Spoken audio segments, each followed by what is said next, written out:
आज हम part 2 of the syllabus of anthropology के बारे में बात करने वाले हैं। पिछली बार हमने एक सेक्शन डिस्कस किया था पार्ट 1 करके, पूरा हो नहीं पाया था लास्ट वीडियो में, तो इसमें हम कंटिन्यू कर रहे हैं। तो बेसिकली जो पेपर 2 है, अब हम नेक्स्ट मेन बात पे आ रहे हैं, दैट इज पेपर 2। तो पेपर 2 जो है basically that comprises of all the material that is in Indian context. तो बेसिकली क्या है कि जो भी चीजें हमने पेपर 1 में पढ़ी हैं एक जनरल बेसिक लेवल पे, उसको जब हम नैरो डाउन कर देंगे इंडियन कंटेक्स्ट में, तो वो मेजरली हमारा पेपर 2 फॉर्म करता है।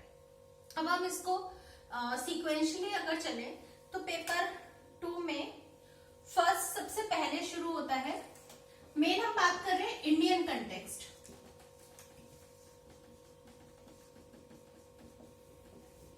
इंडियन कंटेक्स्ट में सबसे पहली चीज आएगी आर्कियोलॉजी।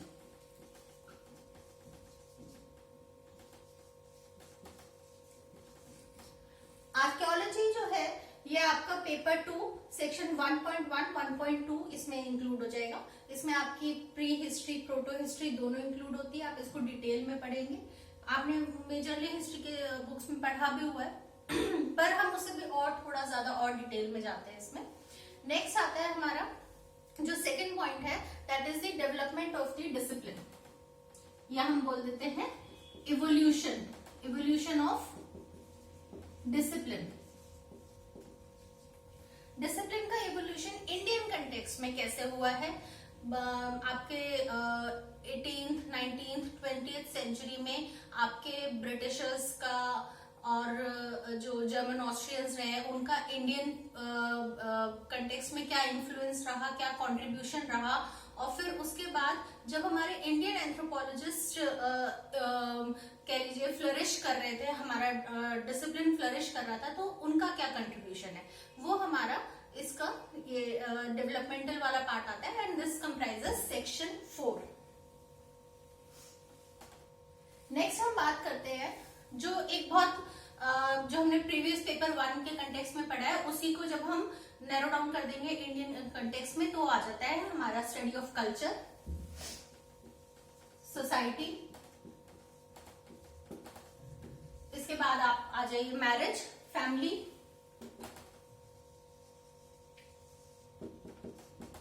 किनशिप, रिलीजन, ये सारी चीजें आपके इसके नेक्स्ट सेक्शन में आ जाती है। अब जब हम इसको और फर्दर बात करते हैं,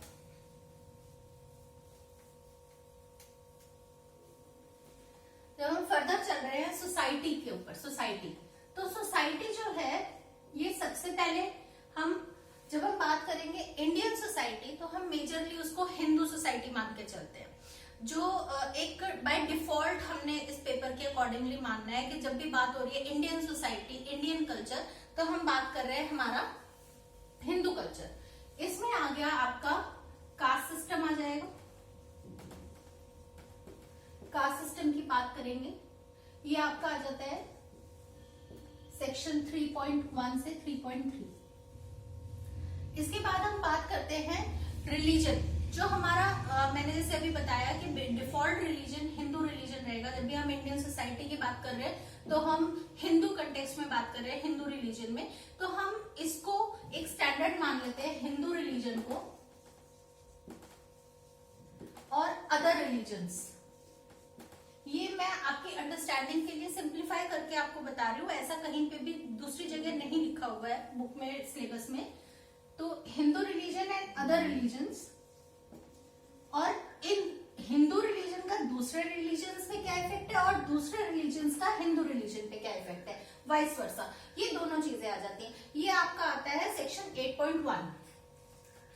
अच्छा, यहाँ पे समझने की चीज क्या है कि जो अदर रिलीजन्स है इसमें क्या क्या आएगा? मुस्लिम के बाद क्रिश्चियनिटी, ये दोनों रिलीजन्स हैं जो हमारे बाहर से आए हैं, फॉरेन ओरिजिन। इसके अलावा बुद्धिज्म, जैनिज्म, ये दोनों हमारे इंडियन ओरिजिन है।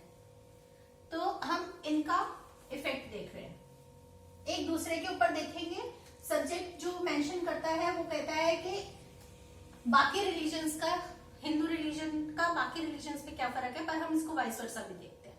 अच्छा, इसके बाद नेक्स्ट जो सेक्शन आता है, सेक्शन 6 और 7, वो आपका status of tribe, status of tribes.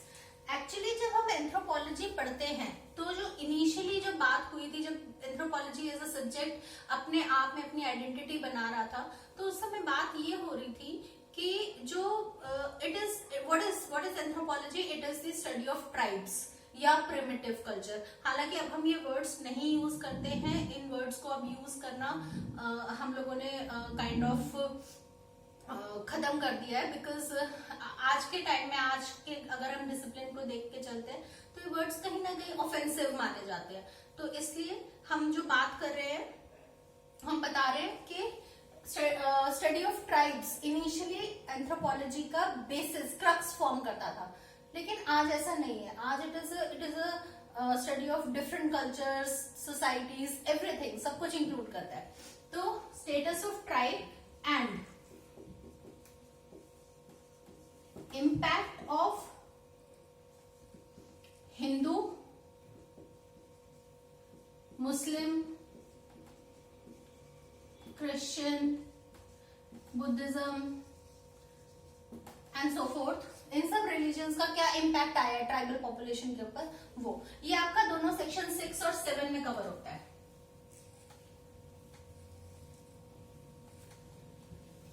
इसके बाद आ जाता है आपका हम फॉरेस्ट कंजर्वेशन एक्ट पढ़ते हैं।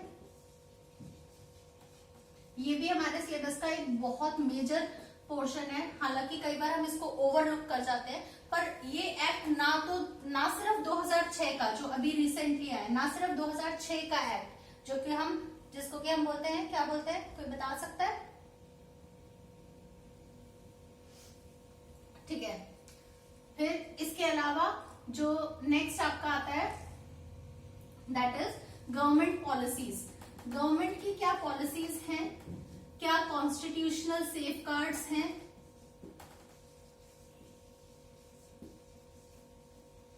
ये हमें फिर डिटेल में पढ़ने पड़ते हैं। ये दोनों आपके आ जाते हैं सेक्शन 9 में। यहां आके मोटा मोटा आपका एंथ्रोपोलॉजी का सिलेबस कंप्लीट हो जाता है, पर हाँ फिर भी कुछ चीजें हैं, कुछ माइनर टॉपिक्स हैं जो रह जाते हैं। और माइनर टॉपिक्स को जब हम देखते हैं तो वो आएंगे आपके डेमोग्राफिक स्टडीज।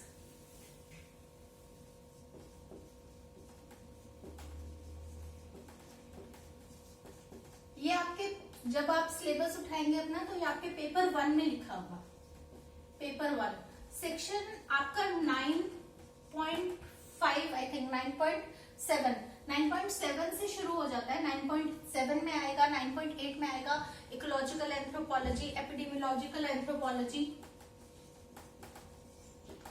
Ecological, epidemiological. इसके बाद आ जाता है आपका सेक्शन 10, फिर सेक्शन 11। ये सारे सेक्शंस आपके इन टॉपिक्स को डील करते हैं।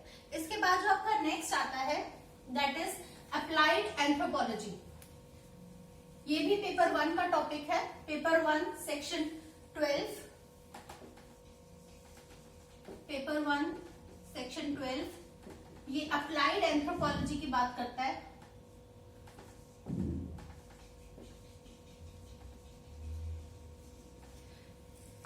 Applied anthropology in terms of ergonomics कह लीजिए, डिफेंस इक्विपमेंट के उसमें कह लीजिए, हमारी डे टू डे लाइफ में कह लीजिए, फोरेंसिक एंथ्रोपोलॉजी बोल लीजिए, या फिर किसी भी तरीके से कहीं पे भी जहां पे भी एंथ्रोपोलॉजी हमें हेल्प कर रही है, चाहे आप ट्राइबल डेवलपमेंट पॉलिसीज का जो गवर्नमेंट फॉर्म करती है उसके बारे में बात हो रही है, चाहे किसी भी तरीके से बात हो रही है, जहां पे भी एंथ्रोपोलॉजी का यूज हो रहा है उसको हम इस सेक्शन में पढ़ते हैं। ये बहुत इंपॉर्टेंट सेक्शन है, हालांकि बहुत छोटा सा है, कुछ 2-4 क्वेश्चंस प्रिपेयर करने पड़ते हैं, उससे आपका मोटा मोटा एक आइडिया हो जाता है।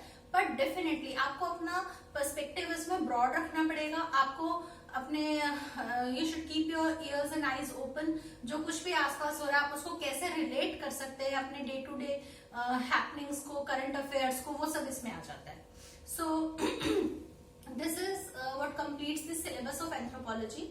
बहुत ज्यादा सिलेबस नहीं है, कंसाइज्ड है हालांकि, लेकिन क्योंकि इसमें लाइफ साइंसेस और मेडिकल साइंसेस, जैसे कि हमारा सेल वाला सेक्शन है, जेनेटिक्स का सेक्शन है, डेमोग्राफी का सेक्शन है, ग्रोथ एंड डेवलपमेंट है, ये जो सेक्शंस हैं ये कहीं ना कहीं मेडिकल साइंसेस से रिलेटेड है, बाकी की चीजें लाइफ साइंसेस से रिलेटेड है. तो ये डिसिप्लिन अपने आप में एक होलिस्टिक रूप ले लेता है और कहीं ना कहीं बच्चों को, एस्पायरेंट्स को इसको समझने में दिक्कत आती है. हालांकि बहुत स्कोरिंग सब्जेक्ट है, बहुत ज्यादा अच्छे मार्क्स ये देता है आपको, लिखने में बहुत इजी रहता है once you get a grasp of the subject. So आज का वीडियो यहीं पे एंड करते हैं, नेक्स्ट वीडियो में मिलेंगे और तब तक टेक केयर.